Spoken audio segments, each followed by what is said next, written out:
ಕೇಂದ್ರ ಹಣಕಾಸು ಸಚಿವಾಲಯದ ಮಾರ್ಗಸೂಚಿ ಅನ್ವಯ ದೀರ್ಘಕಾಲ ಹಕ್ಕು ಪಡೆಯದೇ ಉಳಿದಿರುವ ಬ್ಯಾಂಕ್ ಠೇವಣಿಗಳು, ವಿಮಾ ಕಂತುಗಳು ಹಾಗೂ ಷೇರುಗಳನ್ನು ಕಾನೂನು ವಾರಸುದಾರರಿಗೆ ಹಸ್ತಾಂತರಿಸುವ ಕುರಿತು ಉಡುಪಿಯಲ್ಲಿ ನಿನ್ನೆ ವಿಶೇಷ ಶಿಬಿರ ಆಯೋಜಿಸಲಾಗಿತ್ತು. ಆರ್ಬಿಐ, ಜಿಲ್ಲಾ ಪಂಚಾಯಿತಿ, ವಿವಿಧ ಬ್ಯಾಂಕುಗಳ ಸಹಯೋಗದಲ್ಲಿ ಆಯೋಜಿಸಿದ್ದ ಕಾರ್ಯಕ್ರಮಕ್ಕೆ ಜಿಲ್ಲಾ ಪಂಚಾಯಿತಿ ಮುಖ್ಯ ಲೆಕ್ಕಾಧಿಕಾರಿ ನಿಶ್ಚಿತ್ ಹೆಗಡೆ ಚಾಲನೆ ನೀಡಿದರು.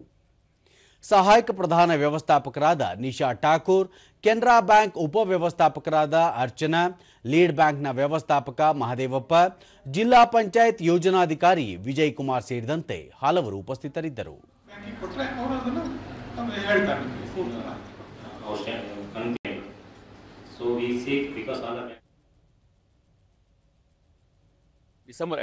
ಬಳಿಕ ದೂರದರ್ಶನದೊಂದಿಗೆ ನಿಶ್ಚಿತ್ ಹೆಗಡೆ ಜಿಲ್ಲೆಯಲ್ಲಿ ಕಳೆದ 10 ವರ್ಷಗಳಿಂದ ಹಲವು ಬ್ಯಾಂಕ್ಗಳಲ್ಲಿ 78 ಕೋಟಿ ರೂಪಾಯಿ ಹಣ ನಿಷ್ಕ್ರಿಯಗೊಂಡಿದ್ದು, ಅದನ್ನು ವಾರಸುದಾರರಿಗೆ ತಲುಪಿಸುವ ಉದ್ದೇಶದಿಂದ 3 ತಿಂಗಳ ಕಾಲ ವಿಶೇಷ ಶಿಬಿರ ಆಯೋಜಿಸಲಾಗಿದೆ. ಫಲಾನುಭವಿಗಳು ಇದರ ಸದುಪಯೋಗ ಪಡೆದುಕೊಳ್ಳಬೇಕು ಎಂದರು.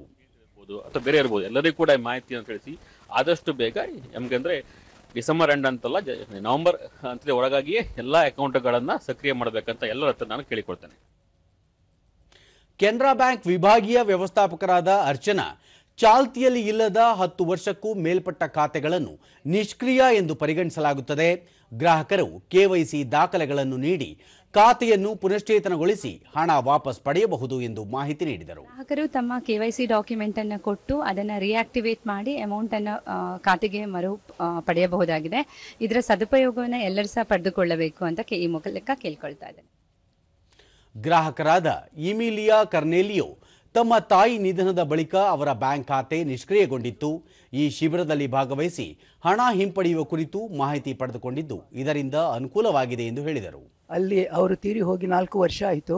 ಅವರ ಅನ್ಕ್ಲೇಮ್ ಡೆಪಾಸಿಟ್ ಬ್ಯಾಂಕಿನಲ್ಲಿ ಇದ್ದದ್ದನ್ನು ಹೇಗೆ ಅದನ್ನು ಹ್ಯಾಂಡಲ್ ಮಾಡೋದಂತ ನಾನು ವಿಚಾರ ಕೇಳಿದಾಗ ನನಗೆ ಬೇಕಾದ ತುಂಬ ಅನುಭವ ಅವರು ಹೇಳಿದರು.